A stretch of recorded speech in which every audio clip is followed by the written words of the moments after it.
Okay, hello everyone. Kumusta? Welcome to another lecture here in Social Psychology. For today, ang pag-uusapan natin, self in a social world. As you can see, this is part 1 of this lecture. Meron kasi itong second part na aabangan ninyo as we go along this subject. Okay? Now, this is chapter 2 of David Meyer's textbook on social psychology. So, hindi ko madidiscuss lahat. If you want the super small details about this chapter, Self in a Social World, basahin niyo yung libro ni David Myers. Again, this is under chapter 2. Now, recall, sinabi ko sa lecture ko on Introduction to Social Psychology that this subject is all about influence. We scientifically study how influence works. And influence travels in two paths, right?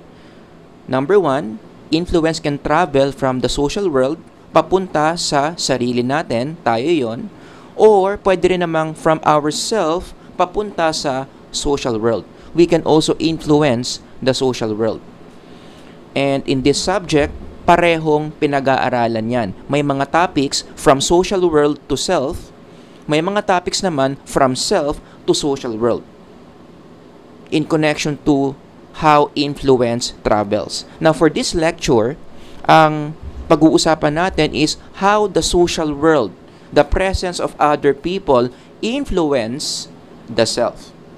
Okay? So, yan yung magiging topic natin for these next 2 lectures on the self in a social world. Now, I am going to discuss the following concepts: self-concept, self-esteem, self-efficacy, and self-presentation. These are the 4 ways how the social world influences the self or influences the psyche. Okay, so yung presence ng ibang tao, merong epekto yan sa self-concept natin, self-esteem, self-efficacy, and self-presentation. Now, specifically for this lecture, ang focus lang muna natin is self-concept and self-esteem, yung self-efficacy and self-presentation sa part 2 ng lecture natin. Let's start with self-concept. Ano ibig sabihin ng self-concept? This is the general information that you know about yourself. Lahat ng bagay na alam mong totoo or hindi totoo tungkol sa'yo is your self-concept. Let me emphasize that self-concept is a social product. Ibig sabihin, hindi ito inborn. Kaya tayo nagkakaroon ng self-concept kasi as we socialize in our social world, as we encounter different peoples in our lives, sila yung naglalagay ng self-concept natin. In a way, using this model, no, para tayong mga blank slates. So we are born into this world, yung social slate natin is blank. This is how we understand ourselves. Ito yung mga baby na lumalabas from their mothers.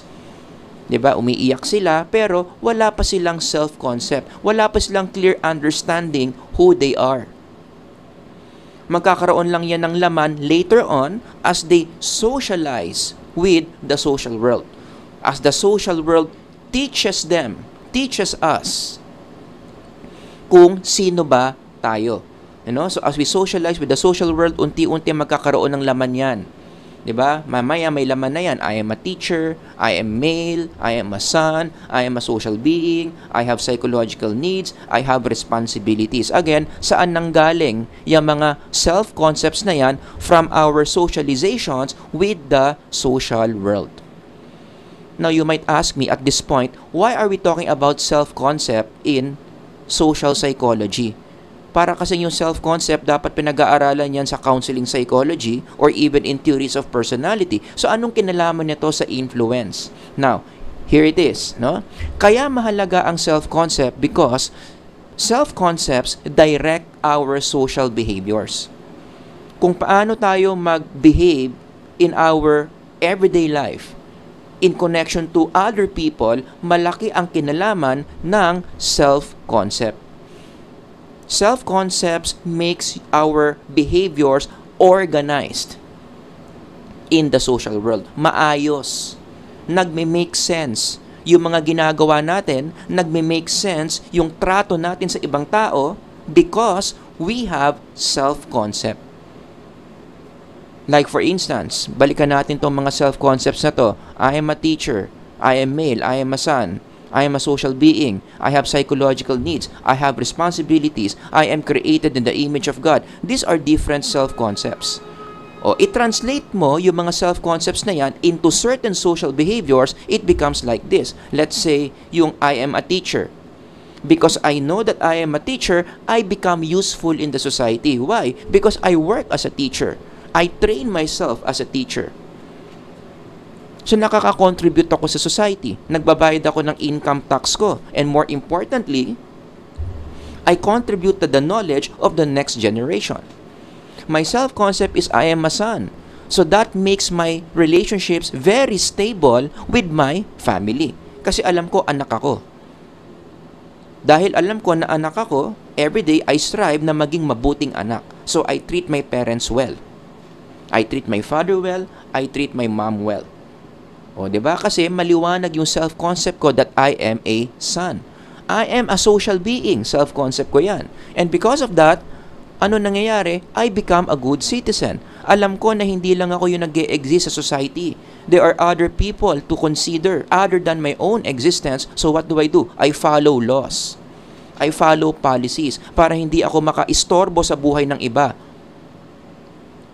Para maging mabuti yung pakikitungo ko sa mga tao in the community where I am living.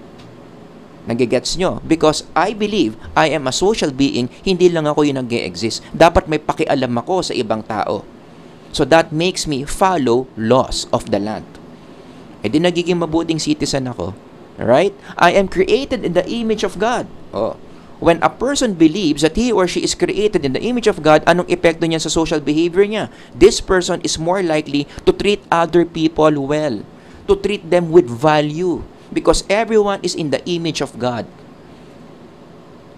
Because the person believes that he or she is created in the image of God, lalayo siya sa mga behaviors that will destroy his or her being in the image of God. Like for example, drugs, alcoholism, or sexual immorality, sleeping around, being sexually promiscuous. Nakakasira kasi ng katawan yung mga yan.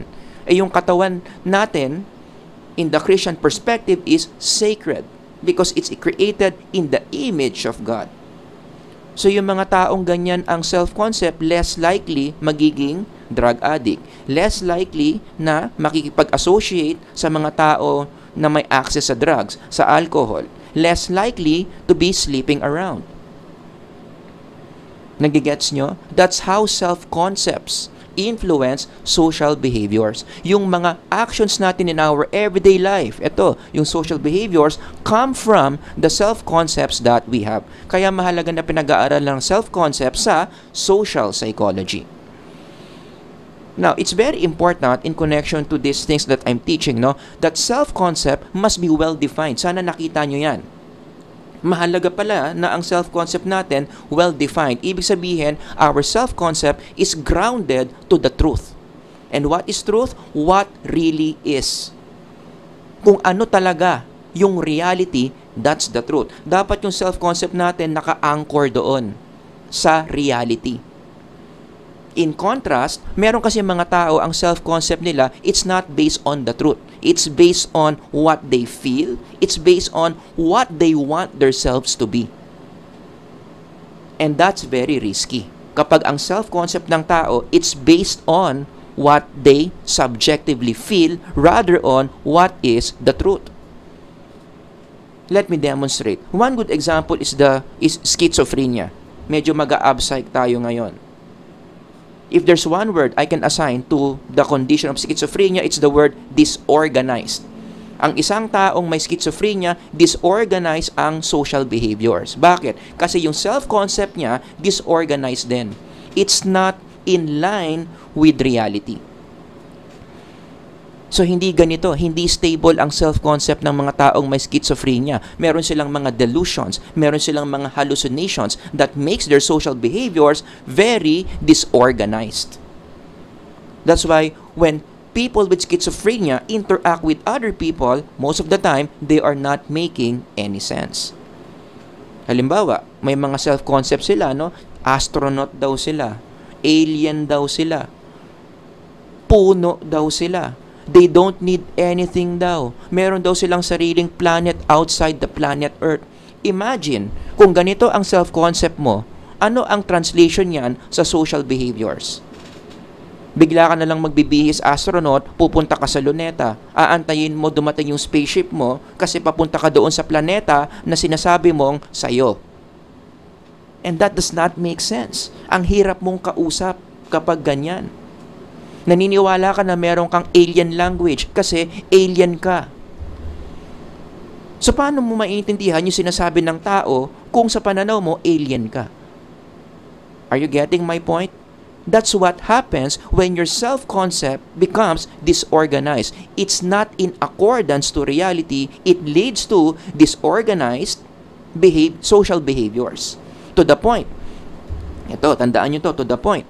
Kapag ang self-concept nyo hindi in accordance to reality, pwede ka pang makasakit ng ibang tao. Kaya marami mga kulto, their leaders have ended up hurting other people. I-research na lang yung mga different cult leaders. Pero sa Pilipinas, ang sarili nating cult leader dito, yung hinuli ng Senado, si Senyor Aguila. I-research na lang kung ano yung mga paniniwala ng grupo ni Senyor Aguila, but they are considered a cult. But let's go international. One of the most controversial cult leaders na nabuhay, si Shoko Asahara of Japan. Naniniwala siya na siya raw yung reincarnated Christ. Marami siyang mga self-concepts that are so out of this world, and he used that to establish a cult na marami namang sumali sa Japan. Fast forward, yung kulto na yan, anong ginawa? Because this person's self-concept is so out of this world and many people believe him, naapektuhan na rin yung mga self-concepts nila. Got that? Out of this world self-concept from this guy, ginawa niyang ganun din yung mga members niya. Ano ang ending? Sila ang pasimuno ng Tokyo sarin gas attack, where a lot of people were hurt. I-research niyo na lang to kung ano nangyari. But the very reason why his group did this to the social world, why? It's because of their out of touch, out of reality self-concepts. Kaya very critical talaga na yung self-concept natin, sisiguraduhin natin, it is anchored in reality, not based on our subjective preferences. Because we can end up hurting other people. By the way, ano nangyari kay Shoko Asahara? He was executed along with some of his followers because of what they did to the Tokyo sarin gas attack. Yun. So, pinarusahan sila ng Japanese government. Alright? Now, what are the agents of self-concept? Saan ba nanggagaling yan? Sino yung mga nagsosocialize sa atin para makabuo tayo ng mga self-concepts natin? Number one, we have the family, we have the church, we have peers, we have school, and our culture and society in general. Because of time constraints, hindi ko na yan maiisa-isa. Rather, I would want to emphasize on number 5. How our culture and society contributes big time to our self-concept. Merong teaching ngayon in our culture na sobrang popular that teaches us to form a certain self-concept, which I think is a very risky self-concept. Ano yung sinasabi ko na yan? Yung tinatawag nating self-love movement. This is a very popular movement in today's society, especially among young people, wherein ang tinuturo ng self-love movement is your priority is yourself. The main value in life to live by is happiness, personal happiness. Unahin mo sarili mo, ipakita mo kung sino ka, gawin mo yung mga bagay na masaya ka. So, sila yung nagpauso ng mga ganitong quotes, no? Be whoever you want to be as long as you're the one deciding who that is, you're absolutely perfect. Now, the danger of this kind of self-concept, I hope you can see it. It makes self-concept very unstable, very fluid. Kasi kung sasabihin mo sa isang tao, be whoever you want to be, yung kagustuhan natin, araw-araw, paiba-iba. So day 1, gusto mo ganito ka. Day 2, iba na naman kung sinong gusto mong maging ano ka. Day 3, iba na naman yung gusto mo kung sino ka. So it makes self-concept unstable. And if you can follow my line of thinking, if self-concept directs our social behaviors, anong epekto niyan sa social behaviors natin? It also becomes unstable. Paiba-iba rin yung trato mo sa ibang tao. Paiba-iba din yung behaviors mo in the social world, which makes you very disorganized, which makes you a very unstable person. Nakukuha ninyo. Oh, other than that, no, meron pa silang ganitong quotable quote, be who you want to be. Again, this line of messaging makes self-concept very fluid/unstable. And it's dangerous na magkaroon ka ng ganitong self-concept because you end up behaving this way, yung numbers 1 to 4. Magiging ganyan yung social behavior mo because you become who you want to be. Ang priority mo is yung sarili mo. Ang priority mo yung feelings mo. Then, it follows, number 1, maapektuhan na yung idea mo of what's right and wrong. Sabihin mo, there is no such thing as right or wrong. Everything is neutral. Let's not judge each other. Number 2, morality depends on what I feel. If I feel it's right, then it's right. If I feel it's wrong, then it's wrong. You just have to respect me. Number 3, I will treat you in a way I feel like treating you. Kung trip kong maging mabait sa'yo, magiging mabait ako sa'yo. Pero kung feel ko, hindi kita feel ko gusto kitang i-reject, i-reject kita. And you have to respect what I feel. Kasi ako yun eh. You help me love myself. Laws impair my freedom or happiness. That's why these people, yung ganito ang self-concept, more likely, they're gonna treat laws as optional. Susunod ako sa batas, depende. Kung yung batas na yan, haharangan yung kaligayahan ko, hindi ko susundin yan. Pero kung wala namang epekto yung batas na yan sa personal happiness ko, or yung batas na yan magpapaligaya sa akin, after all, I am my priority, then I'm going to follow laws. So I will only choose the laws that I want to follow. O, di ba? May banda nga kung gumawa ng kanta tungkol dyan about laws. Hindi ko na lang sasabihin yung pangalan ng banda, but the lines go something like this. Ang dami daw bawal sa mundo. Sinasakal nila tayo. So ang batas ginawa para sakalin ang tao. Buksan ang puso at isipan, paliparin ang kamalayan. Huwag tayo nagpapakulong sa mga batas. Unahin natin yung isipan natin, yung kamalayan natin, what makes us feel good. O, di ba? So, ganyan yung nagiging social behaviors ng mga tao na ang self-concept is shaped by the self-love movement na tinuturo ng society natin today. And you be the judge. Sa tingin ninyo, kung lahat ng tao, ito ang gawin, ito ang social behavior. There is no right or wrong. Morality depends on what I feel, so on and so forth. I want you to picture in your heads right now what kinds of behaviors you're gonna see in our society. Mas magiging mabuti ba yung society natin? Or hindi? You be the judge. Kaya ang application dito is, in connection to self-concept, no, find out who you ought to be. Now, right now, I'm going to offer an alternative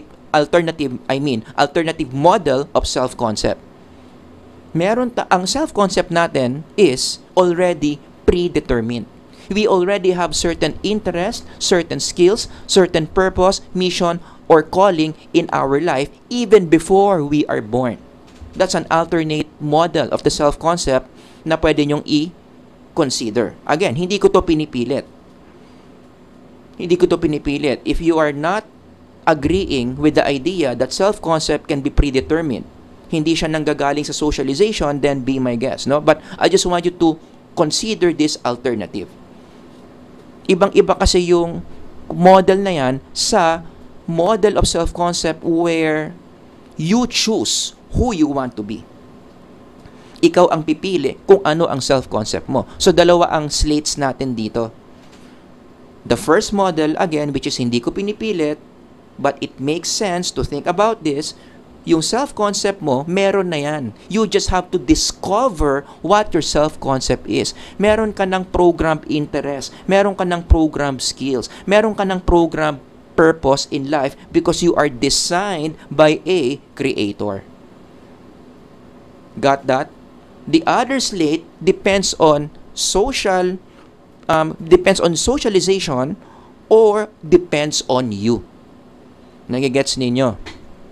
Pero ang nakikita ko lang danger kasi dito, kapag sinabi mo na ang self-concept mo, o kung sasabihin mo, kung pipiliin mo itong model na to, that you will base your self-concept based on what you feel or based on what other people say you should be, it's very prone to have self-concepts that are inaccurate in connection to your design. Like for example, you were created to be a good artist. Yan yung disenyo sa'yo, maging magaling ka sa arts. But the social world will tell you not to pursue art kasi walang pera dyan. Ganyan naman yung mundo natin, di ba? Very materialistic. Ang ultimate value ngayon is pera. Kung saan ang pera, yan ang magpapasaya sa'yo. So you follow the field na maraming pera, which is business. Gusto mo maging artist. Bakit mo gusto maging artist? Because you are designed to be an artist. But, dito mo binabasa yung self-concept mo So what would you do? You forget being an artist, you listen to the social world. I would rather pursue business. And lo and behold, ito na yung mga estudyante, ito na yung mga tao na hindi satisfied sa buhay nila kahit ang dami-dami nilang pera. I know a lot of people like that. Ang ganda-ganda ng business, ang laki-laki ng kinikita, but at the end of the day, they wonder, bakit parang hindi ako satisfied sa buhay ko? Bakit parang may kulang? Ano ang kulang? You are not behaving according to your design. You were made to be an artist, not to be a businessman. Now, don't get me wrong. We can all learn to be someone that we are not designed to be. Ganyan ka-powerful yung psyche natin Natututo tayo kahit hindi natin design, pero ang trade-off nun, hindi ganun kataas yung satisfaction when we do those things that we are not designed to do in the first place. Kaya dapat maging aware kayo sa dalawang klaseng self-concept na yan. Sa dalawang klaseng slates na yan. Alin dyan yung mas i-apply mo in your everyday life? Which leads me to the reflection that you have to do. Is your self-concept based on who you ought or you designed to be, or you based on who you want to be or who other people say you should be? You decide. Hindi ko kayo pinipilit which one to choose. But let me tell you that based on studies, those people who choose the first one, according to the data, sila yung mga mas matataas ang life satisfaction compared to these people. Kaya ko na lang hindi present yung data dito kasi pang positive psychology yon. And this is not positive psychology. Alright? But if you want to read more about this, bakit ang mga tao mas mataas ang life satisfaction here? Compared to number 2, read something about intrinsic motivation versus extrinsic motivation. You will connect why this one is better compared to this one. But then again, at the end of the day, you decide. Kung gusto nyo pa rin ito, then be my guest. Continue living your life, basing your self-concept on who you want to be or who others or what others say you should be. Got that? Now let's move on to self-esteem, the second concept for the day. After this, we're done. Self-esteem refers to how valuable you think you are. Sa simpleng Tagalog, ang self-esteem mo, nakadepende yan sa mga sagot mo sa tanong na yan. Sa tingin mo ba mahalaga kang tao? Mahal ka ba ng mga tao sa paligid mo? Meron ka bang silbing tao sa mundo? The more you say yes to these questions, the higher your self-esteem. The more you say no to these questions, the lower your self-esteem. And by the way, hindi ko na lang present dito, but self-esteem is something that we can measure in psychology. Marami tayong mga psychological instruments na ginagamit para ma-estimate natin gaano kataas or kababa ang self-esteem ng tao. But let me emphasize this, Medyo mag-clinical psychology tayo. What is the healthy level of self-esteem? Ang sagot dyan dapat average level. So when you measure a person's self-esteem, ang pinaka-related sa good mental health is dapat yung self-esteem niya average, gitna. Hindi masyadong mataas, hindi masyadong mababa. Kasi kapag ang self-esteem masyadong mababa or masyadong mataas, bad things happen to the psyche. DSM-5 is waving. Nagigets ninyo? So dapat ang tao, dinidevelop natin siya na ang self-esteem niya average. Not too high, not too low. But in this lecture, magfo-focus lang muna ako doon sa too high. Yung too low kasi pang abnormal psychology na yan eh. Kapag ang tao masyadong mababa ang self-esteem, it leads to depression. It leads to other personality disorders na pag-uusapan na lang natin yan when we take ABPSY. No? Again, ang focus ko lang muna too high. Ano ang mga dangers kapag yung social world natin, tinetrain tayo na pataasin yung self-esteem natin, which by the way is happening right now. Sinabi ko na kanina yan, yung tinatawag nating self-love movement, that's what it does to people's self-esteem.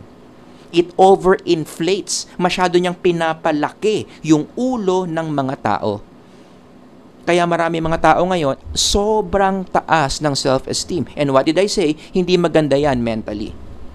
Pumapalya, bumababa ang mental health ng tao kapag masyadong mataas ang self-esteem. Sounds familiar? Sino itong nakikita nyo on the screen? This is Narcissus. Siya yung character na nag-inspire sa narcissistic personality disorder wherein this is the guy who fell in love with himself. Basahin nyo na lang yung istorya ni Narcissus para mag-gets ninyo. Pero ang point ko dito is the self-love movement teaches people today to become Narcissus, to become narcissistic. That the world revolve around us, that people should adore us, that people should validate everything that we think, everything that we feel. Nagigets ninyo? Ano yung characteristics ng mga tao na masyadong mataas ang self-esteem? I hope you can see this. Ayan. Ito yung mga social behaviors nila. Prone to satisfied boasting, mayabang. May kakilala pa kayong mayabang. Tending to be smug and superior.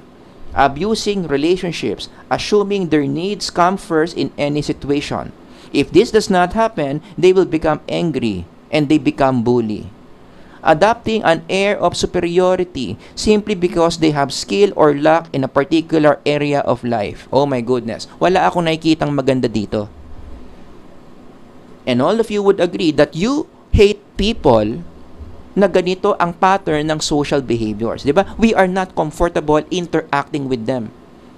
As much as possible, ayaw nga natin maging kaibigan yung mga ganyan eh. Pero saan ba nanggagaling yan? Why are they behaving like this? Again, kasi nga masyadong mataas yung self-esteem. Overinflated via the self-love movement. And again, let me just repeat, pag masyadong mataas ang self-esteem, DSM-5 is waving. May diagnosis yan. Narcissistic personality disorder, kayo na lang bahala magbasa ng mga symptoms niyan. Ito yung mga symptoms. Paano mo malalaman na may ganyan ka? Yung social behaviors mo, ganyan. Sa Pilipinas, marami mga tao may ganyan. No, lalong-lalo na sino yung mga certain religious leaders. Although hindi ako nagda-diagnose dito I mean, when I say may ganyan, may nakikita lang ako mga symptoms. Okay? Pero hindi ko sinasabing final na. Clinically, I'm diagnosing them to have like this. Pero I'm seeing a lot of criteria being met in their behaviors. One such example would be si Apollo Kibuloy. Kung Pilipino ka, dapat kilala mo yan. Yung mga hindi nakakakilala kay Apollo Kibuloy, siya yung ating self-proclaimed Jesus Christ. Siya raw si Jesus Christ. Reincarnated in His body. At anong sinabi niya in one of His statements, dapat daw natin siyang respetuhin, dapat daw natin siyang sambahin. Bakit? Siya ang pipirma ng kaligtasan ng tao. Yan. Yan yung nagiging epekto, no? Kapag ang self-esteem ng tao masyado nang inflated.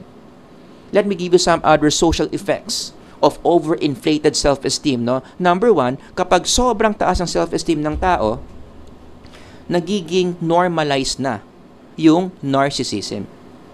Marami ng mga tao ngayon merong ganitong symptom o may ganitong disorder pero undiagnosed. And that's very scary, to tell you honestly. Diba? Marami mga tao ngayon in our society na may ganyang condition but they are not diagnosed. Why? Kasi ito nga yung normal eh. Huwag natin silang tawaging narcissistic. We just respect them. We just validate them. So a lot of people in today's social world, may ganyang condition na hindi nakakakuha ng treatment. Rather, anong nakukuha nila? Nakakakuha sila ng respect/validation.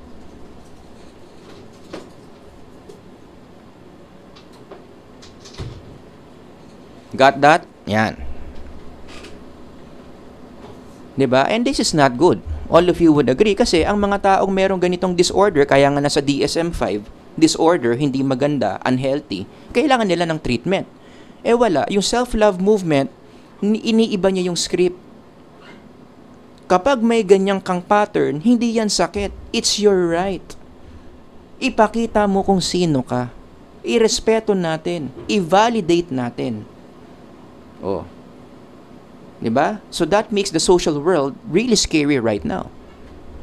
May mga tao, may diagnosis dapat, but they are being treated as normal because they are now normalized. Number 2, kapag masyadong mataas ang self-esteem, nagkakaroon ng decline in empathy.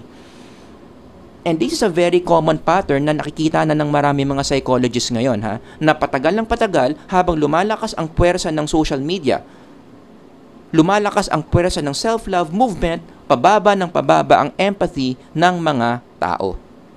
There is this podcast, speaking of psychology, ginawang topic yan eh. I highly recommend that you subscribe to this podcast. If you're a psych major, dapat nakikinig ka ng mga ganitong podcast.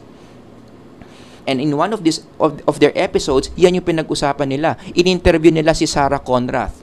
Dr. Sarah Conrath na nagre-research about the effects of social media on people's empathy. At ano ang general finding niya? Let's find out, no? Kumuha ko ng mga excerpts dito. Sabi ni Conrath in the interview, I see that there is a rise in narcissism in today's society. Similar as the declining empathy because people who are narcissistic are more focused on themselves and less focused on others. So it's negatively correlated with empathy. So marami mga tao ngayon, mababa ang empathy.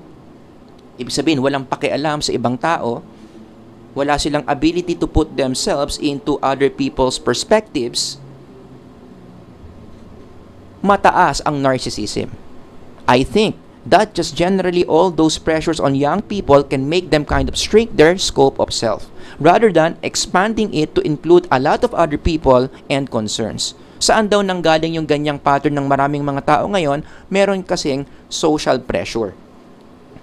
So yung social pressure na yon, nagpapababa ng empathy, nagpapataas ang narcissism. Pero ang tanong, saan nanggagaling yung pressures na yan? Anong sagot ni Dr. Conrath? Social media. Sinabi niya yan. Right? Sabi niya, sa interview niya, no, ito.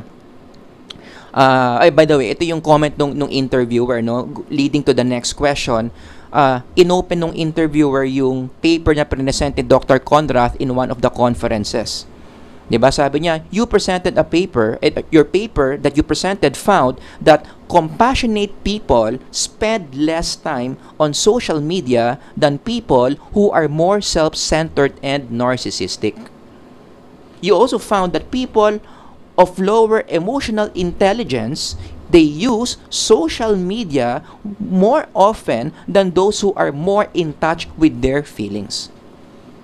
So, kung i-connect nyo to, yung findings si Dr. Conrath sa sinabi niya dito, kaya nape-pressure yung mga tao kasi gamit sila ng gamit ng social media. And for those of you who are using social media, you know how social media can cause you pressure. Pressure to be the best, pressure to achieve, pressure to show off.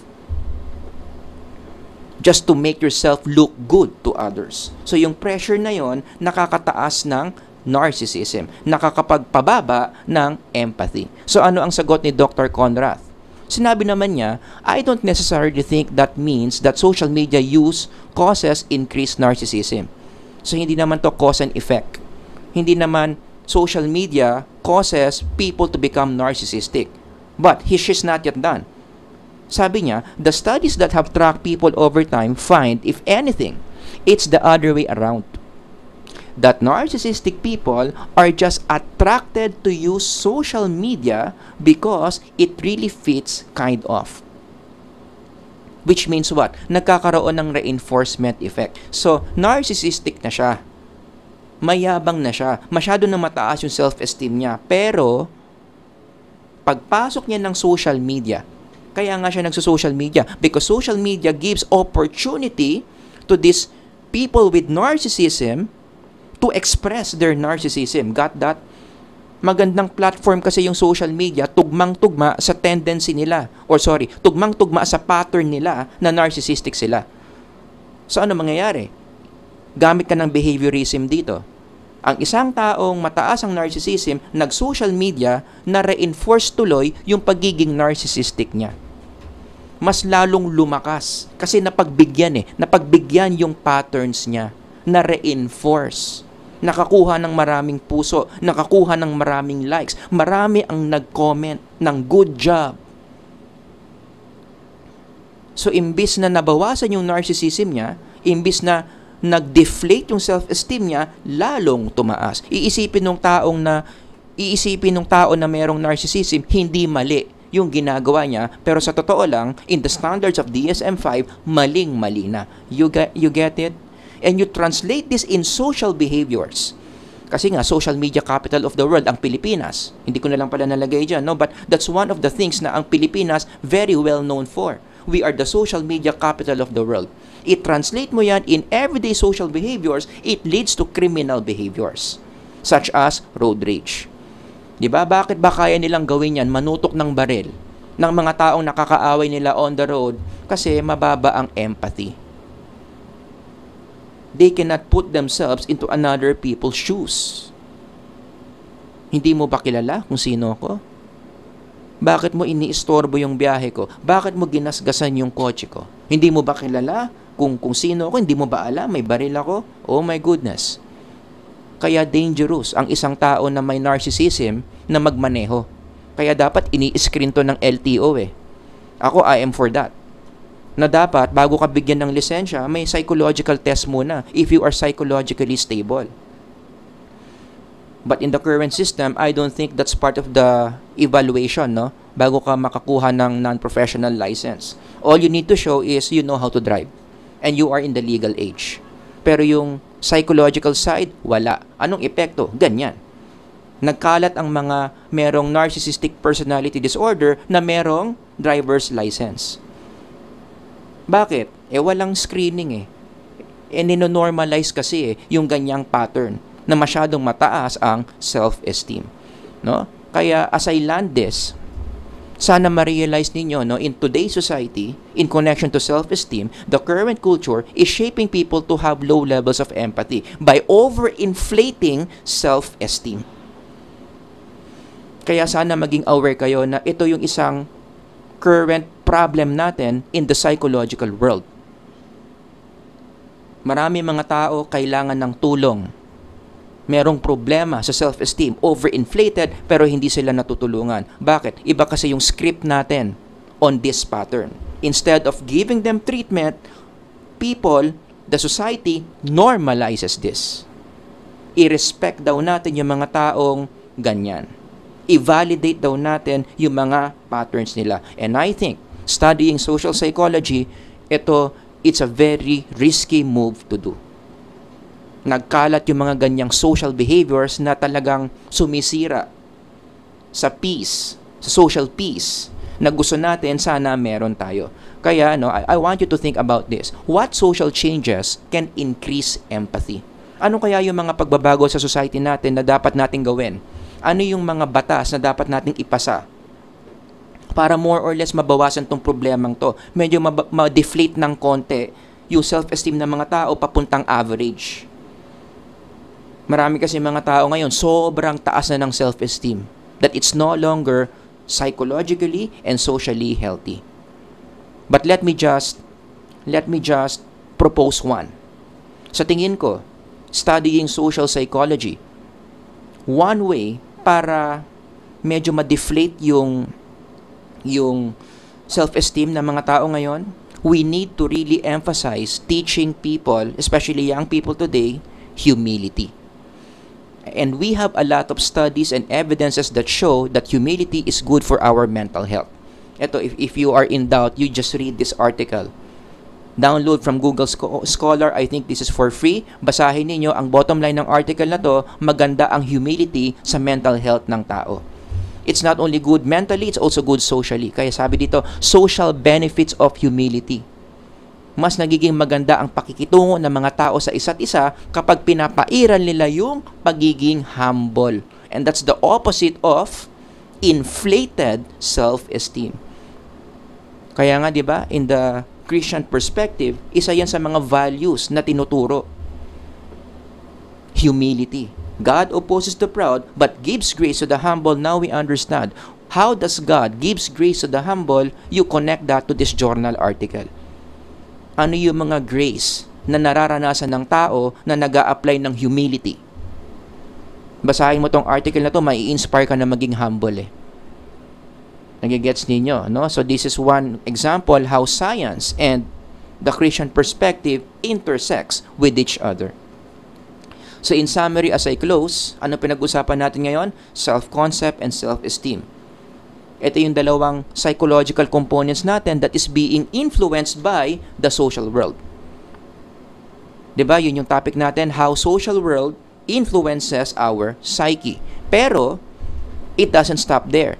The world, the social world, influences these components of the psyche, pero, after the process is completed, these two will be used to influence the social world in return. So, magbabounce back lang.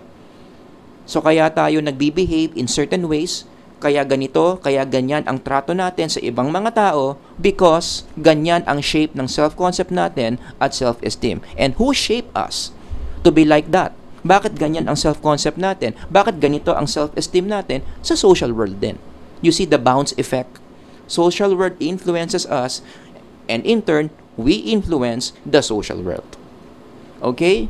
So, as mentioned, yung part 2 ng lecture natin, we will move on from self-concept and self-esteem. Lilipat tayo sa self-efficacy and self-presentation. Watch out for the next lecture. Alright? So, kung meron kayong mga questions or comments, ilagay nyo lang dyan sa baba. Sana nakatulong tong lecture na to. Sir Howard here. God bless everyone. Bye-bye.